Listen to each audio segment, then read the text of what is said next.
아멘. 오늘 교회 설립 33주년 감사 예배로 드립니다. 교회가 어떤 교회가 되어야 하느냐 하면 주님이 원하시는 교회, 주님의 뜻을 이루는 교회가 되어야 됩니다.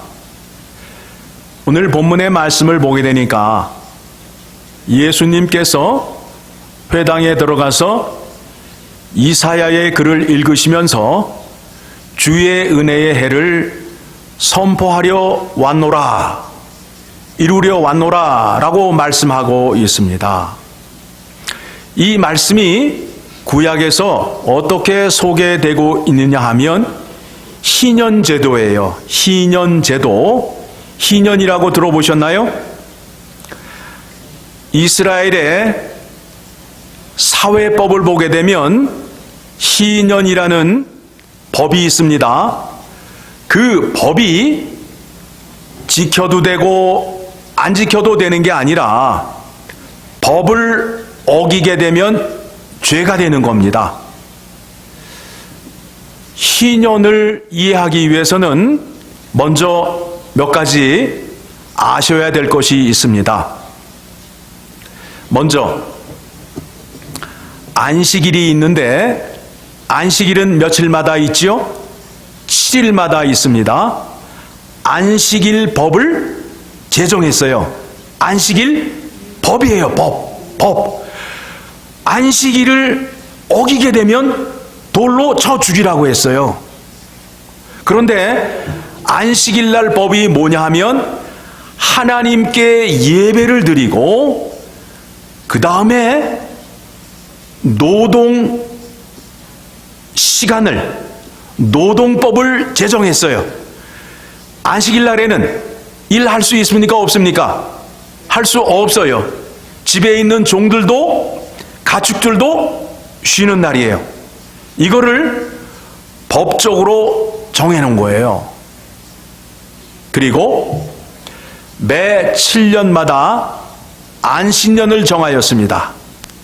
안식년, 어떤 해냐 하면 6년 동안 농사를 짓고 7년째 되는 해는 그 땅에다가 씨를 뿌리지 않아요.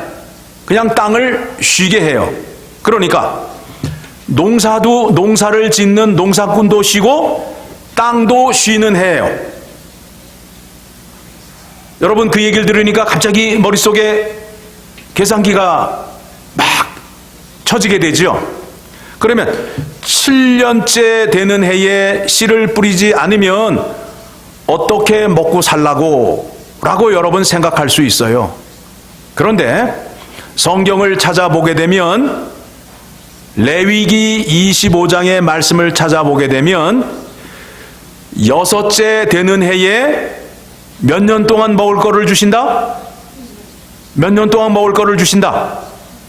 3년 동안 먹을 거를 주신대요. 3년 동안 먹을 거를 주셔요. 여러분 생각해 보세요. 7년째 되는 해에 씨 뿌리고 사실래요? 아니면은 7년째 되는 해에 하나님의 말씀을 따라서 씨 안 뿌리고 안식하며 사실래요? 어느 게 좋겠어요? 여러분 계산 한번 해보세요. 여러분이 씨를 뿌리게 되면 뿌린 것만큼 얻을 수는 있겠지만 하나님 말씀에 순종을 해서 7년의 안식년을 갖게 되면 6째 해에 몇 년 동안 먹을 걸 준다고요? 3년 동안 먹을 거를 준다라고 성경이 약속하고 있습니다. 어느 게 좋겠어요? 생각해 보세요. 하나님의 말씀을 지키며 사는 게 복이에요? 여러분의 생각으로 사는 게 복이에요? 어느 게 좋겠어요? 대답해 보세요. 여러분 안 믿으시는 것 같은데 레위기로 갑니다. 레위기 25장. 자, 레위기 25장을 가게 되면 레위기 25장 18절을 가게 되면 자, 저하고 한 절씩 교독합니다. 하나님의 말씀을 지켜 행하면 사는 거예요. 하나님의 말씀을 지켜 행하지 않으면 죽는 거예요. 간단한 거예요. 원리는. 18절 너희는 내 규례를 행하며 내 법도를 지켜 행하라. 그리하면 너희가 그 땅에 안전하게 거주할 것이라.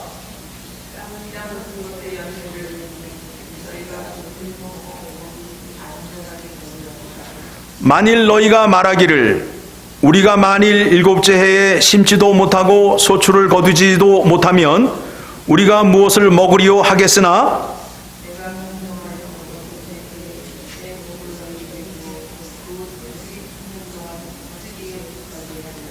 예, 7년 동안 농사를 짓는 게 좋아요? 6년 농사 짓고 1년 쉬는 게 좋아요? 어느 게 좋아요? 어느 게 하나님의 뜻이에요? 하나님의 뜻은 믿는 자들, 택한 자들이 잘 살게 하는 복입니다. 18절에 뭐라고 되어 있습니까? 내가 명령하는 것을 지켜 행하면 너희가 그 땅에 오래 산다라고, 복받고 오래 산다라고 말하고 있어요. 그런데 이거를 해도 된다, 안 해도 된다가 아니라 법이에요. 이것을 어기게 되면 죄를 범하는 거예요. 그리고 안식년에는 씨를 뿌리지 않아요. 씨를 뿌리지 않으니까 그 땅을 그대로 놔두게 되면 그 땅에 뿌려졌던 이삭으로 인하여 싹이 나올까요? 안 나올까요? 나와요. 그러면 나오게 되면 그것은 주인이 모두 거둬들이는 게 아니라 주인도 먹을 수 있고 그 집의 종도 먹을 수 있고 가난한 자, 고아, 가부, 지나가는 나그네가 그거를 다 먹을 수 있어요. 다 먹을 수 있어요. 그러니까 제 7년이 되는 해에 거둬들이는 그 소출은 밭 주인의 것이 아니라 모든 사람이 함께 먹을 수 있는 기쁨을 나누는 거예요. 그러면 과수원은 어떨까요? 과수원은 그냥 열매가 열리잖아요. 제 7년이 되게 되면 과수원 주인이 그 열매를 주장할 수 없어요. 모두가 다 따먹는 기쁨을 누리게 되는 거예요. 어떤 해예요? 안식년에 그와 같이 합니다. 그러면 안식년이 몇 년마다 있죠? 7년마다 있어요. 7년마다 있는데 안식년이 7번이 되게 되면 몇 해가 돼요? 49년이 되죠. 49년 다음에 50년이 되는 해를 희년이라고 그래요. 희년이라고 그래요. 그런데 이 희년에는 희한한 일이 있는 거예요. 희한한 일이 있어가지고 희년인 것 같아요. 어떤 일이 있느냐 하면 이 희년에는 안식일에 안식년에 있었던 것보다 더 큰 놀라운 일들이 있어요. 첫 번째, 노예되었던 사람들이 다 풀려나요. 노예로 끌려오거나 팔려왔던 사람들이 자유를 얻어요. 두 번째, 잃었던 땅을 찾아요. 이스라엘 백성이 애굽에서 나와서 가나안 땅을 들어갔을 때 그 땅이 이스라엘 백성의 땅이 아니거든요. 여호수아가 12지파에게 땅을 떼어줬다고요. 이스라엘 백성들이 원래 땅 주인이 아니에요. 그 땅을 나누어 받았는데 사업을 하다가 실패를 함으로 인하여 그 땅을 다른 사람에게 팔았어요. 50년이 지나게 되면, 희년을 맞이하게 되면 땅 주인에게 되돌려줘야 되는 거예요. 되돌려줘야 돼요. 그러니까 내가 조상으로부터 물려받은 땅을 다시 돌려받는 해가 희년이에요. 그리고 세 번째는 희년에도 농사를 짓지 않아요. 안식을 해요. 땅도 경작을 하지 않아요. 네 번째는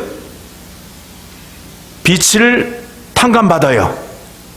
빚진 인생들이 탕감을 받음으로 인하여 자유를 얻게 돼요. 그리고 다섯 번째는 그 땅에서 나는 소출들을 모든 사람이 함께 먹고 즐기는 해가 되는 것입니다. 그게 바로 신년에 일어나는 일입니다. 주님께서 이 땅에 오셔서 그 일을 이루러 오셨다라고 오늘 본문 말씀 가운데 등장을 하죠. 그렇죠? 예. 오늘 말씀 누가복음 봅니다. 누가복음 4장을 보게 되니까 예수님께서 왜 이 땅에 오셨는지, 왜 오셨는지를 본인이 얘기하고 있어요. 자, 처음부터 봅니다.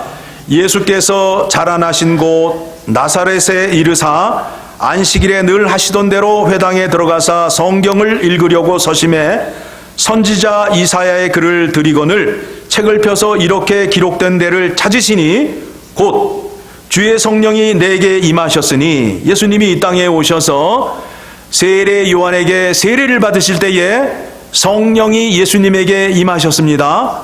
왜 성령이 임했느냐 하면 이는 가난한 자에게 복음을 전하게 하시려고 내게 기름을 부으시고 나를 보내사 포로된 자에게 자유를, 눈먼 자에게 다시 보게 함을 전파하며 눌린 자를 자유롭게 하고 주의 은혜의 해를 전파하게 하려 하심이라 하였더라.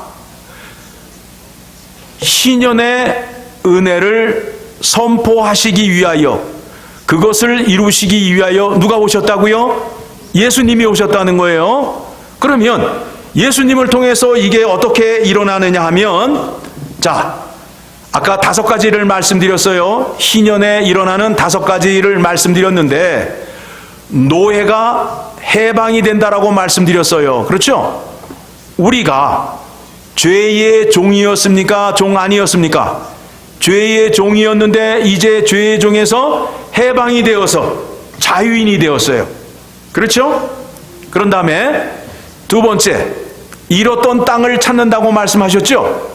우리가 원래 어디에 있어야 돼요? 저 에덴 동산 하늘나라에 있어야 할 사람들인데 죄로 타락을 함으로 말미암아 우리가 잃었던 본향, 하나님의 그 본향, 거기를 다시 누구를 통하여 찾는 거예요? 예수 그리스도를 통하여 천국을 얻는 자리를 가게 됩니다. 그렇죠? 그 다음에 3번째는 하나님의 안식에 들어가게 됩니다. 하나님의 안식에 들어가요. 성경 공부 시간에도 말씀을 드렸습니다.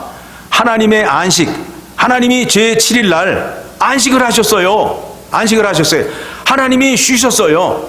하나님이 쉬셔야 되는데 택한 백성들이 하나님의 말씀에 불순종하고 하나님 말씀에 대항을 한단 말이에요.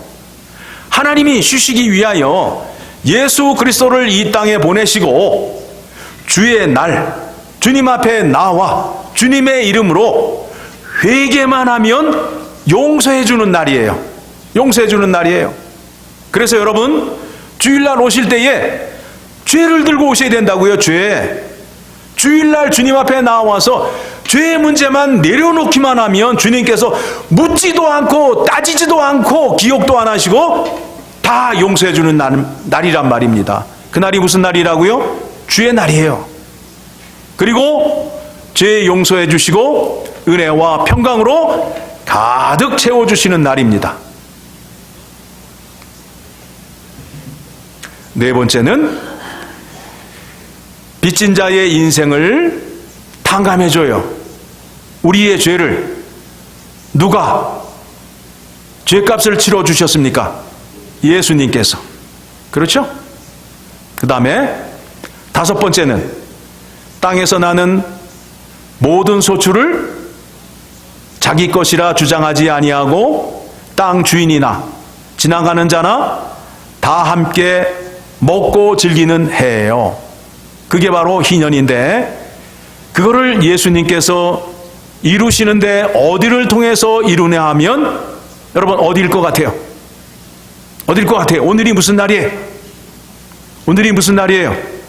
교회 설립 33주년이잖아요. 어떤 교회가 되기를 원한다고요? 희년의 제도가 정착하고 희년의 제도대로 운영이 되는 교회를 만드시기 위하여 예수님이 이 땅에 오신 거예요. 이 구약의 희년의 제도가 지금 어디를 통해서 이루어지고 있어요? 교회를 통해서. 그렇죠? 교회를 통해서.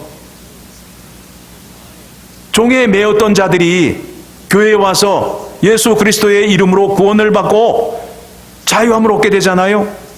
예수를 믿으면 천국 가요, 안 가요? 천국 가죠? 예수 믿으면 안식에 들어가요, 안 들어가요? 들어가죠? 언제든지 주님 앞에 나아가면 죄 용서 받아요, 못 받아요? 받아요. 교회 오게 되면 있는 자나 없는 자들이 다 함께 식탁에 앉아서 주님이 주신 것을 함께 기쁨으로 나누는 풍성한 은혜의 교제가 있어요. 그게 바로 교회란 말입니다. 은혜의 해, 희년의 해를 예수님께서 완성을 시키시고 이 땅에 교회를 세워주신 것입니다. 예수님이 원하시는 교회, 예수님이 함께 하시는 교회라면 이 희년의 제도가 교회 안에 정착이 되어서 이 법이 지켜지는 교회가 되어야 된다라는 것입니다. 여러분 묻습니다. 여러분 교회를 다니시면서 교회 안에 법이 있다고 생각해 보셨습니까?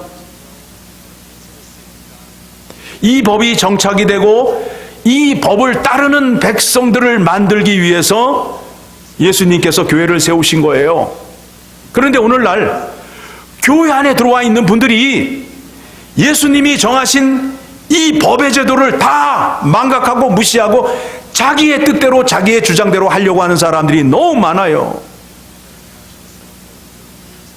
우리가 회개하고 반성해야 됩니다.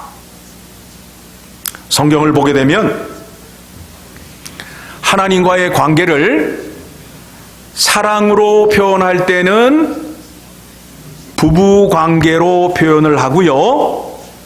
그 다음에 하나님과 택한 백성이 법적인 관계로 표현할 때는 머리요 몸이라고 표현을 해요. 그리고 명령과 순종을 강조할 때는 아버지와 아들 또는 주인과 종으로 표현을 해요. 오늘 희년이라는 이 제도를 여러분에게 말씀드리는 것은 예수님이 교회의 머리가 되고 우리는 그 몸의 지체가 됨으로 인하여 예수님의 생각대로 우리가 따르고 행동을 해야 된다라는 겁니다. 예수님이 무엇을 완성시키러 왔다고요? 희년의 제도를 이 땅에 선포하시고 그 희년의 제도를 통해서 하나님의 구원의 은혜가 풍성하게 하기 위하여 아이다 완인 장로교회를 세웠단 말입니다. 여러분 아멘 하십니까? 이런 교회 돼야 돼요. 이런 교회 돼야 돼요. 자유함을 얻고 천국의 소망이 있고 안식이 있고 죄사함을 받는 교회, 공동체의 사랑이 넘치는 교회, 이와 같은 교회가 돼야 우리 주님께서 기뻐하십니다.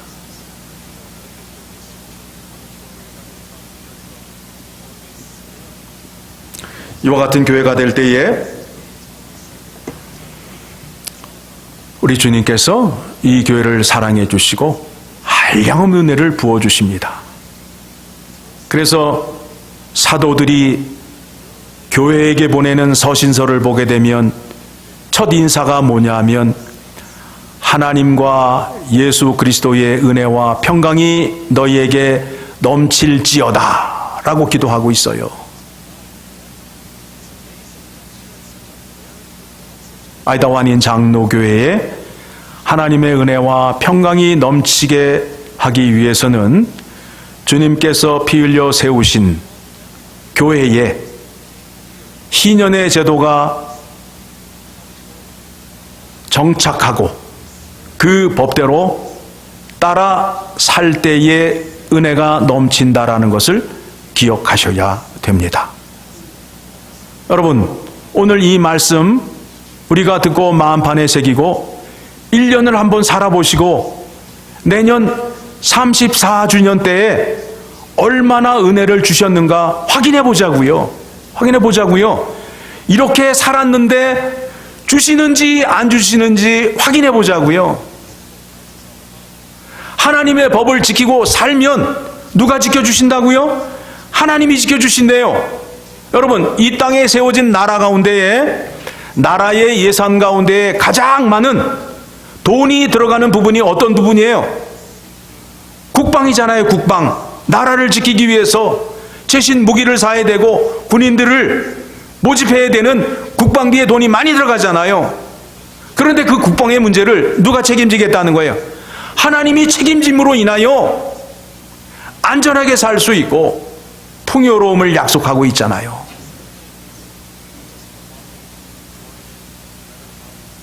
하나님 말씀대로 살아야 됩니다. 그렇지 않게 되면 하나님을 대항하는 자요, 하나님을 무시하는 자요,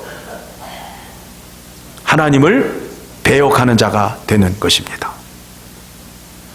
성경적인 교회, 성경적인 설교, 하나님 말씀 통해서 확인이 되고 하나님 말씀이라면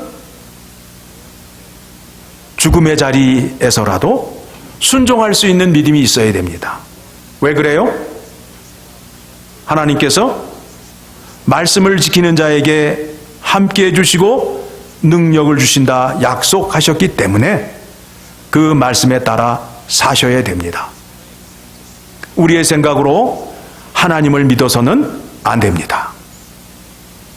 하나님 말씀에 순종하여 복 많이 받는 여러분 되시고 아이다 완인 장로교회가 되기를 간절히 소원합니다. 기도하겠습니다. 하나님 아버지, 감사합니다. 지금까지 지켜주신 것 감사합니다.